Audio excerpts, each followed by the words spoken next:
آج انشاءاللہ ہم چوتھی کلاس کی طرف جائیں گے اور اس کے اندر صفات کے بارے میں چند ایک قاعدے ہیں، کچھ ایک اصول اور ضوابط ہیں کہ اللہ تعالیٰ کی جو صفات ہیں ہم ان کے اعتبار سے کیا ذہن میں رکھیں گے، کیا عقیدہ رکھیں گے۔ تو چند ایک قاعدے ہیں اللہ کی صفات پر ایمان لائے۔ قاعدہ نمبر 1 ہے اللہ کی تمام صفات کاملہ ہیں جن میں کسی قسم کا کوئی نقص موجود نہیں ہے۔ یہ قاعدہ ہے، یہ اصول ہے، یہ ضابطہ ہے اور یہ ہمارا عقیدہ ہونا چاہیے۔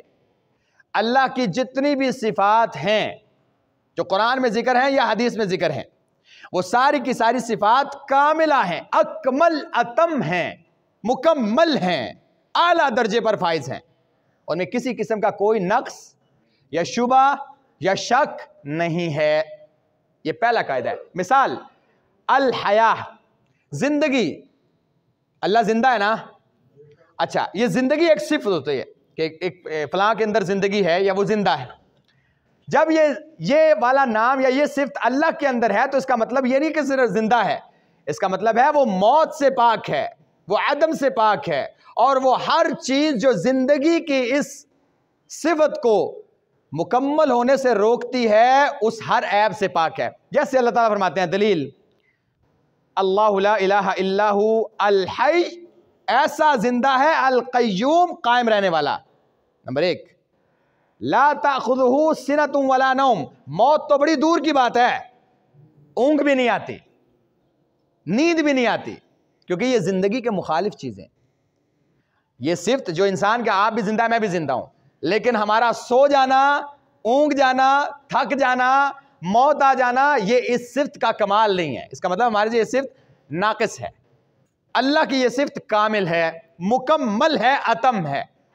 تو جو بھی صفات اللہ کی ہم مانیں گے ان کو مکمل اور کامل مانیں گے، ہر قسم کے عیب اور نقص سے پاک مانیں گے۔ یہ پہلا قاعدہ ہے۔ قاعدہ نمبر 2، اللہ کی صفات پر ایمان کا دوسرا قاعدہ یہ ہے کہ اس کی صفات کا دائرہ اس کے ناموں سے زیادہ وسیع ہے۔ لازمی نہیں جتنے نام ہیں اتنی صفات ہیں، نہیں، اس کی صفات ڈھیر ساری ہیں، اور آپ یہ کہیں کہ بے شمار ہیں تو یہ بات غلط نہیں ہوگی۔ دلیل، اللہ فرماتے ہیں وَلَوْ أَنَّ مَا فِي الْأَرْضِ مِنْ شَجَرَةٍ أَقْلَامٌ وَالْبَحْرُ يَمُدُّهُ مِنْ بَعْدِهِ سَبْعَةُ أَبْحُرٍ مَا نَفِدَتْ كَلِمَاتُ اللَّهِ إِنَّ اللَّهَ سَمِيعٌ عَلِيمٌ، کہ اگر ایسا ہو کہ جو کچھ بھی آسمانوں زمین کے اندر ہے درخت، ان درختوں کی کلمے بن جائیں اور جتنا سمندر زمین کے اندر موجود ہے وہ سیاہی بن جائے اور اتنی سیاہی 7 سمندر اور ملا لیے جائیں، ما نفدت کلمات اللہ، اللہ کے کلمات ختم نہیں ہو سکتے، اس کی صفات ختم ہی نہیں ہو سکتی۔ یہ قاعدہ ہے کہ آپ مانیں گے کہ اس کی صفات شمار، ناموں جتنی نہیں ہے، نام محدود ہے، صفات لا محدود، تو یہ قاعدہ ہے۔ اچھا، جیسے ان بطش ربک لشدید، یہ صفت ہے پکڑنا، یعنی اللہ کی پکڑ بڑی سخت ہے، یہ صفت ہے۔ فاخذہم اللہ بذنوب، اللہ نے ان کو ان کے گناہوں کے بدلے میں پکڑ لیا، ان کا مواخذہ کیا، یہ مواخذہ کرنا صفت ہے۔ یرید اللہ بکم اليسر ولا یرید بکم العسر، اللہ ارادہ کرتا ہے تمہارے ساتھ آسانی کا، دشواری نہیں چاہتا، یعنی وہ آسانی کرتا ہے جب ارادہ کرتا ہے تو یہ اس کی صفت ہے، یہ ارادہ کرنا، چاہنا اور آسانی کرنا، مشکل نہ، تو یہ سارے صفات ہیں اللہ تعالیٰ کی، تو یہ بے شمار ہیں۔ تیسرا قاعدہ، صفات باری تعالیٰ کی اقسام، یعنی اللہ تعالیٰ کی جو صفات کی اقسام ہیں۔ نمبر 1، اللہ کی صفات کی 2 قسمیں ہیں، یہ غلط لکھا ہوا ہے، تبوتیہ لکھا ہوا ہے، ثبوتیہ، ثابت ہونے سے، ثابت ہونے سے، ثبوتیہ۔ اصل میں یہ قاعدے آپ محسوس کریں گے کہ شاید ان کا تعلق ہمارے ساتھ نہیں، جب اس کا خلاصہ اگلی کلاس میں آئے گا تو میں صرف آپ کو مثال دوں گا کہ آپ اللہ تعالیٰ کا چہرہ مانتے ہیں تو آپ کو فوراً پتہ چل جائے گا کہ ہم نے اللہ تعالیٰ کا چہرہ کیسے ماننا ہے۔ یہ اس لیے پڑھ رہا ہوں، اگر میں آپ کو بتا دوں کہ چہرہ ماننے سے مراد یہ ہے، یہ ہے، یہ ہے، تو آپ کا وہ معاملہ ادھورا رہ جائے گا کہ یہ پتہ نہیں کیوں ایسے کہہ رہا ہے، کیوں نہیں ایسا ماننا۔ تو اس کے لیے یہ قاعدے ضروری ہیں کہ آپ کے ذہن میں یہ باتیں ہوں کہ یہ اصول ہے مسلم کہ اللہ تعالیٰ کی صفات اس طرح کی ہوتی ہیں، اس کے نام اس طرح کے ہوتے ہیں، اور جب اس کا خلاصہ نکلے گا تو آپ کو پتہ چل جائے گا کہ یہ قاعدے کتنے ضروری تھے اور آپ نے پڑھے ہوئے ہیں، آپ کے ذہن میں ہیں، اب آپ کو کوئی مسئلہ نہیں انشاءاللہ۔ تو اللہ تعالیٰ کی کچھ صفات ثبوتیہ ہیں۔ ثبوتیہ صفات کن کو کہتے ہیں؟ وہ صفات جنہیں اللہ نے اپنی کتاب میں یا اپنے رسول صلی اللہ علیہ وسلم کی زبان سے بیان فرما دیا. یہ تمام تر صفات صفات کمال ہیں. یعنی ہر وہ صفت جو اللہ نے قرآن میں بیان کی ہے یا اللہ کے نبی علیہ السلام نے حدیث میں بیان کی ہے اللہ کے حکم سے کہ یہ میرے اندر موجود ہے، اللہ ایسے کرتے ہیں، ثابت کی ہے، اسے ثبوتیہ کہتے ہیں. جیسے اللہ تعالیٰ زندہ ہے، اس کے پاس علم ہے، اس کے پاس قدرت ہے، اس کے پاس طاقت ہے، اس کا استوا یعنی اللہ تعالیٰ کا عرش کے اوپر ہونا، یہ ساری اللہ تعالیٰ کی صفات ہے اور قرآن اور حدیث سے ثابت ہے. ایسی صفات کو کہتے ہیں صفات ثبوتیہ. اچھا، ایک قسم اور ہے سلبیہ. سلب کہتے ہیں، آپ کہتے ہیں نا کسی نے آپ کا مال سلب کر لیا، کیا مطلب؟ چھین لیا، اب آپ کے پاس نہیں ہے. تو وہ صفات جن کی اللہ تعالیٰ نے قرآن میں یا رسول اللہ صلی اللہ علیہ وسلم نے نفی فرمائی ہو، ان تمام صفات کی نفی ضروری ہے. یعنی صفات کے بارے میں آپ صرف یہ نہیں کہیں گے کہ اللہ تعالیٰ زندہ ہے، نہیں، آپ جن صفات کی نفی ہے وہ نفی بھی کریں گے. آپ صرف یہ نہیں کہیں گے اللہ زندہ ہے، آپ یہ بھی کہیں گے کہ اللہ تعالیٰ کو موت نہیں آتی. آپ یہ نہیں کہیں گے کہ اللہ تعالیٰ قائم ہے، آپ یہ بھی کہیں گے کہ اللہ تعالیٰ کو اونگ نہیں آتی. یعنی جن صفات کی اللہ نے اپنی ذات سے نفی کی ہے کہ میرے اندر وہ نہیں ہے، تو آپ کا عقیدہ ہونا چاہیے کہ وہ نہیں ہے.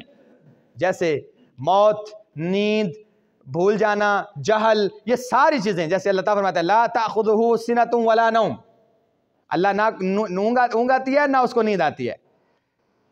اچھا، اب اس کی مثال سمجھیں. کسی سے عزت کی نفی کو کر دینا کمال نہیں ہے. کمال یہ ہے کہ اس کے مقابلے میں کوئی ایسی حقیقت نہ ہو جو کمال پر دلالت کر سکے. مثال دیکھیں، اس مثال سے سمجھیں. دیوار ظلم نہیں کرتی، اس میں دیوار کا کیا کمال ہے؟ اللہ تعالیٰ ظلم نہیں کرتے، یہ آپ نے نفی کر دی. اس کا مطلب ہے کہ اس کے مقابلے میں ایک صفت ایسی ہو جو اس کے کمال پر دلالت کرتی ہو، اور وہ کیا ہے؟ اللہ عدل کرتے ہیں. ٹھیک ہے، دیوار اگر ظلم نہیں کرتی تو کیا کمال کرتی ہے؟ کوئی بات نہیں. اچھا، اللہ ظلم نہیں کرتے، اللہ عدل کرتے ہیں. بات سمجھ آ رہی ہے؟ تو ہر وہ صفت، جیسے آپ کہتے ہیں اللہ کو موت نہیں آتی، اللہ زندہ اور قائم ہے اور پھر موت نہیں آتی. تو ہر ایک صفت جس کو آپ ثابت کریں گے کہ یہ صفت اللہ کی ہے، اس کے برابر کی وہ صفت جو نقص کی ہے آپ اس کی نفی کریں گے. بات سمجھ آ رہی ہے آپ کو؟ واضح ہے؟ آسان ہے؟ جی چلیں جی.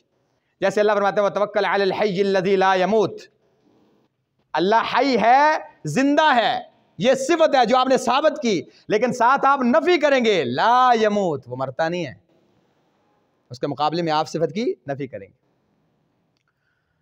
چوتھا قاعدہ، صفات ثبوتیہ پھر دو طرح کی ہوتی ہیں. نمبر ایک، یہ آسان ہے، وہ صفات جو اللہ کے ساتھ ہمیشہ سے ہیں اور ہمیشہ رہیں گی. کچھ صفات ایسی ہیں جو اللہ کے ساتھ ہمیشہ ہیں، ہمیشہ رہیں گی. جیسے عظمت ہمیشہ سے ہے، ہمیشہ رہے گی. قدرت ہمیشہ ہے، ہمیشہ رہے گی. سماعت سنتا ہے، ہمیشہ سے ہمیشہ رہے گا. علم وغیرہ، یہ ساری. کچھ صفات ایسی ہیں اللہ رب العزت کی، وہ صفات جن کا تعلق اللہ کے مشیت اور ارادے پر ہے. اللہ جب چاہتے ہیں تو وہ صفت اس کے ساتھ ہوتی ہے، جب نہیں چاہتے تو نہیں ہوتی. مثلا جی کلام کرنا، اللہ جب چاہتے ہیں کلام کرتے ہیں. اب کلام صفت ہے، بولنا صفت ہے، تو اللہ جب بولتے ہیں تب وہ صفت اللہ کے ساتھ ہوتی ہے، جب وہ نہیں چاہتے نہیں ہوتی. اسی طرح عرش پر مستوی ہونا، اللہ کدھر ہے؟ ویسے اللہ کہاں ہے؟ اللہ اپنے عرش پر مستوی ہے. ہم انشاءاللہ آئیں گے اس کی طرف، کیونکہ ہمارا اب آپ نے یہ جو بات کی ہے یہ اس لیے کہ آپ عقیدہ توحید کی اتنی کلاسز لے چکے ہیں. نہیں تو پہلا سوال اگر آپ سے میں کرتا تو آپ میں سے 80% نے کہنا تھا اللہ تعالیٰ ہر جگہ پر موجود ہے. تو اللہ تعالیٰ ہر جگہ پر ذات کے اعتبار سے موجود نہیں ہے بھائی جان، اللہ عرش پر ہے. اچھا، اپنے عرش پر ہے، اور حدیث میں آتا ہے کہ اللہ تعالیٰ آخری رات کے آخری حصے میں آسمان دنیا پر تشریف لاتے ہیں. تو جب چاہتے ہیں لاتے ہیں.